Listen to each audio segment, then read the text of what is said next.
Welcome, everyone. Thank you for joining us. We're excited to introduce the newest Blue Jay, Dylan Cease, his attorney, Scott Boras, and EVP of Baseball Operations and General Manager, Roz Atkins. We're thankful to have Dylan's parents, Jeff and Ann, with us here today. And we'll start with some opening remarks from Ross, pause for the jersey presentation, some photos, and then we'll get into Q&A. Thank you, Adam. Thanks, everyone, for being here. It's an exciting day for us in Toronto and in baseball. Just a few thank yous, obviously, to Edward Rogers and Tony Staffieri and Rogers ownership for the support that we've had over the years, and to get to a moment like today to continue to build towards championship teams.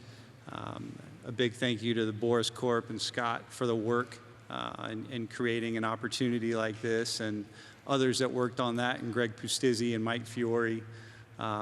Shout out to Mike Morove in baseball operations with leading our process on this to target and identify such an opportunity for us that was so important.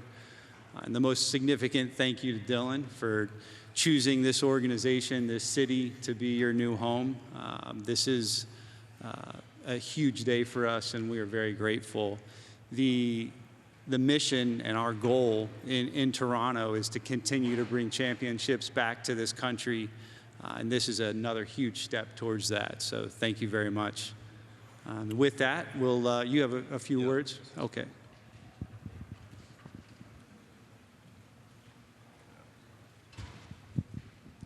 So I'd like to thank Mark, Ross, and Mr. Rogers for investing into me. I'm excited to go to work every day for the next 7 years to help be a part of championship baseball. I'm excited and grateful for the opportunity and look forward to giving everything and more I have to the Blue Jays organization. I'd also like to thank Scott for making this process seamless. It was easy to sleep at night knowing he was working on my behalf. My parents are here as well, and I feel grateful that I get to share this moment with them. And because I wouldn't be here without them. I know my dad probably wanted me to be a power hitting shortstop, but this is close. This is close enough. Awesome. Okay, so we'll do the jersey presentation now, and if you would like to come up and take some photos, you're welcome to do so.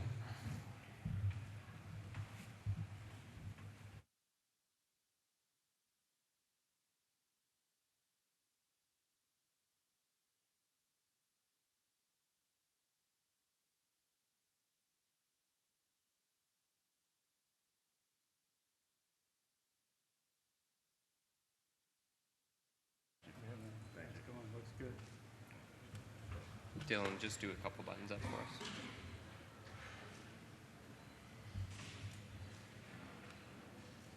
It's a good color of blue sky.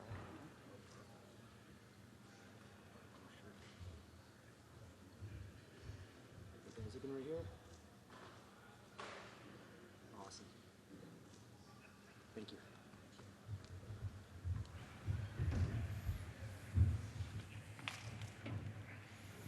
All right, we'll get into the Q&A portion now. So just go ahead and raise your hand, and we'll get you a mic. We'll start here with Ben. Hey, Dylan. Ben Nicholson-Smith with Sportsnet. Congrats on the deal. What is it that made you choose the Blue Jays?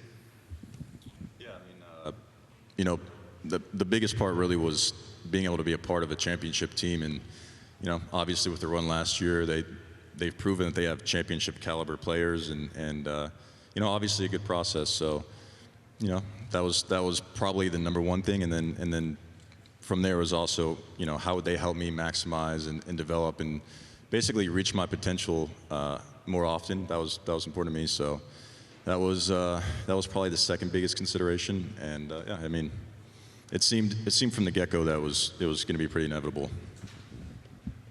Go to Hazel. Hi, Dylan. Hazel May with Sportsnet in Toronto. Congratulations. Scott Boras told me you were quite impressed with the Blue Jays presentation. What was it about their presentation? Was there anything that particularly stood out to you? Yeah, I think, I think the biggest thing is you could tell they've built a really impressive culture. As they were explaining sort of what they do to get the best out of players, or how they prepare, and even the little things like travel and whatnot, you can just tell that it's a buttoned-up organization. They want to win, and it was obvious. Was there anything you wanted to know any questions you had for them that you could share with us. Questions for them? Yeah. What did you want to know? Yeah, I really wanted to know, like, how would you help me maximize my potential and my ability? You know, that was very important to me, and yeah, they knocked it out of the park. Just ask that you please stand when you're asking your question, just so the camera can catch you. Oh, okay. Just for Scott, actually, and Ross, can you just explain a little bit how you've seen the Blue Jays sort of evolve now into a team that is, you know, investing major contracts with Dylan and with Vladimir Guerrero and kind of taking advantage of their, you know, their status as the only team in Canada? I think organically, Ross, you can speak to this more, but you find over time, particularly in free agency, that there's a timing for these investments where the structure is built in many areas of the franchise, and they have specific needs and a specific path that they know will enhance so much more of what they already have.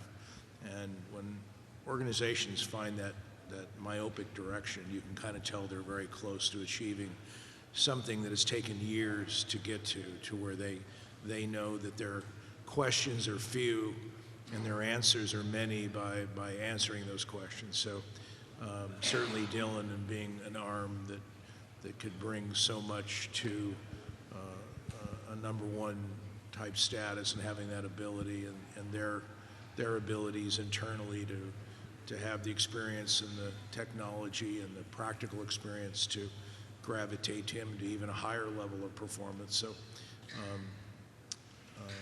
it takes a long time to get to where Toronto is, to make these kinds of moves, and I'm sure that's why they decided it was clearly in their best interest to do so. Go ahead, Mitch. Hey, Dylan. Mitch Banner from The Athletic. Nice to meet you, and congrats on the deal. You mentioned kind of the reaching the potential more consistently. Is there anything you kind of have identified as kind of an easy, not an easy path, but a path to doing that? I mean, the biggest thing is trusting them. You know, I mean, getting to work with the staff, coming up with a plan, and then going to work every day and you know, executing it really.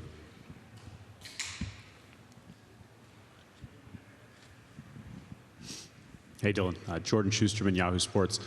You've been one of the most durable pitchers in baseball over the last half decade. What do you attribute to that? What has been allowed you to do that? And for Ross, how much of that value, you know, add is that to have a pitcher that's very durable, especially having already a couple of the most durable pitchers in the league with Gausman and Barrios? Yeah, I think, I mean, you know, a big part of it is the off season and you know, getting as strong as I can and doing different things to get my body ready. I mean, there's probably a genetic factor to it as well, if I had to guess. So those are probably the two biggest things. You know, other than that, I mean, during the season, I try to, you know, work on my body as much as possible, and then, you know, I get to work with great staffs too. You know, I've had really good staffs that help take care of me, and you know, if I need massages or if I need physical therapy or whatever, you know, I've always been really well taken care of. Go ahead, Ron. Hey, Dylan. Ron Blum from Associated Press. Did you watch much of the postseason? And if so, watching the Blue Jays, did that change your opinion about the team or factor into your decision? I didn't watch too much of the postseason, no. I watched Game 7. I mean, you know, at the end of the day, they made it to the World Series. You know, I mean, there's not much else has to be said. You know, it shows that they have a championship caliber team. Go ahead, Alden. Hi, Alden Gonzalez, ESPN. This could be for Scott and for Ross, if you don't mind. I'm just wondering, just in the last sort of year, what kind of a shift you've noticed, Scott, with your players, and Ross with free agents, about maybe Toronto growing as more of a destination, just given what's taken place over this last 12 months. All right. He's kicking it to me. So, you know, I think over time, Toronto, I think from the start, from 2015 was such a remarkable year. I wasn't there at the time and was there in 2016 to see that energy come into the city again, back from the 92 and 93 seasons, just highlighted what a remarkable market it is.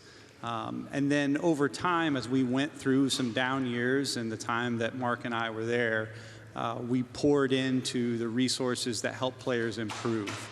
And as that started to bubble up into wins, we then poured more money into resources around free agency and investing in players more long-term in a significant way. And that, as it turns into more wins, and we do everything in our power to make sure we're helping players feel comfortable and transition smoothly beyond just them as performers, but as people, has turned into what we feel is an attractive destination. I think for me, when Edward came to LA last year and we had meetings regarding Juan Soto, we got to spend a significant amount of time with Edward Rogers. And listening was a very important part to the ascension of this franchise, because they listened to what players wanted in amenities, what players wanted in technology to help them improve, what players needed and wanted in their routines medically. And the staffing for that was provided. The facilities are certainly in the player community held as best in class. They've set an example in the game about both minor league and major league facilities and care for players. I know our company goes to sports science meetings, and when we go there, we always find the Toronto Blue Jays staff there to aid players in their durability and what they do. And all this, of course, is communicated to the players, but also having ownership, support, and understanding that the best there is available to make sure that players can achieve their goals and do what they do.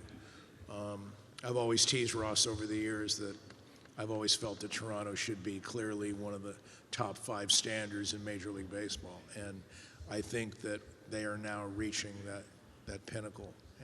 And certainly their performance on the field shows that. Go to Shai. Shai Davidi with Sportsnet. Dylan, congratulations.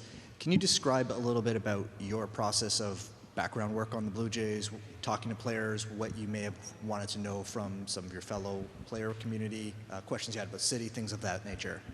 Yeah, so I had Kevin Gosman's phone number from previous encounters, and I'd asked him about it. And honestly, as I asked around, no one had any negatives to say about it.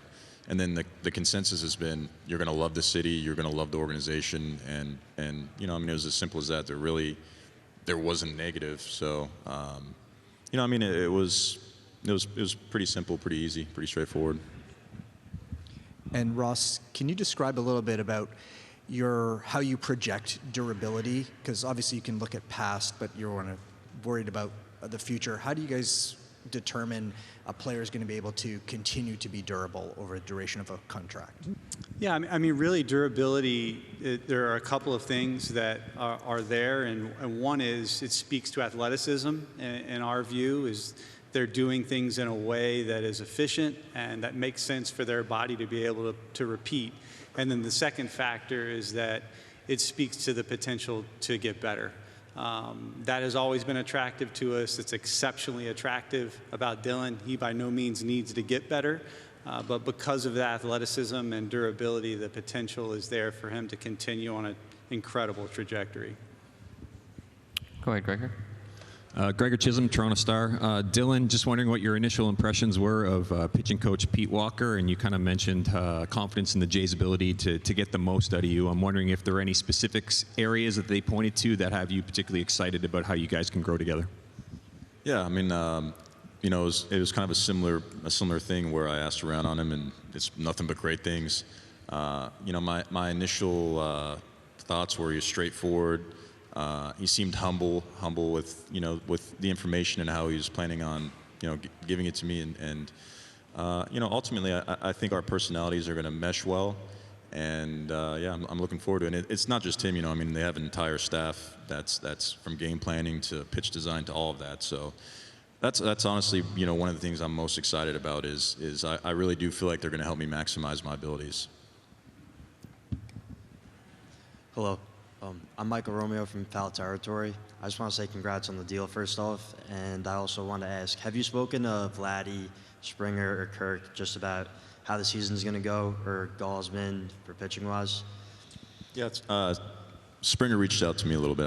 Honestly, I haven't. I'm still kind of in the early phases of getting to know everybody and you know, following guys on Instagram and all that stuff. So there haven't been too many introductions yet, and I'm sure the majority of that's going to be at spring training. But you know, I mean, I think everyone's going to go into spring training with the same expectations. You know, obviously last year, you know, they were, like I said, you know, a high caliber team with or without me. So I'm coming in to just try to assimilate into the team and be a part of it and really just give it everything I have. Sounds good. Thank you. This is for Scott. Getting a deal of this magnitude done this quickly in the offseason, is that reflective of the Blue Jays' aggressiveness or Dylan's maybe preference to, Dylan, you can speak on this too, to kind of get through this process, maybe not as fast as possible, but maybe earlier rather than having it linger into the winter? Yeah, in free agency, I tell people that we're in a boat and the current is how teams work. And so as we get near the waterfall is really a function of how quickly the current works. And there was a real push in this market among a number of teams for the strikeout durable pitcher. Everybody identified they wanted that, and there was a very quick and readied organizations to advance on this. So, and I think what we did was in our process that Dylan interviewed everyone and really made a decision and directed me to go to Toronto and see if we could work out a deal, and we were able to get that done rather rapidly. Go back to Ron. Hey, Dylan, was there any concern on your part accepting deferred money for 20 years, knowing decisions by politicians could cause inflation and could erode the value by the time you get it? No, not really. I mean, you know, I think inflation is just a reality in general that's going to happen. You know, I mostly just I trust Scott. I trust, you know, the business side of it. You know, and when he says, "Hey, this is a good, fair deal," and you know, explains why and is objective about it, you know, it makes sense. You know, I think it's a fair deal, and I'm really not worried about it. You know, if I can't make that last, we got problems. You know.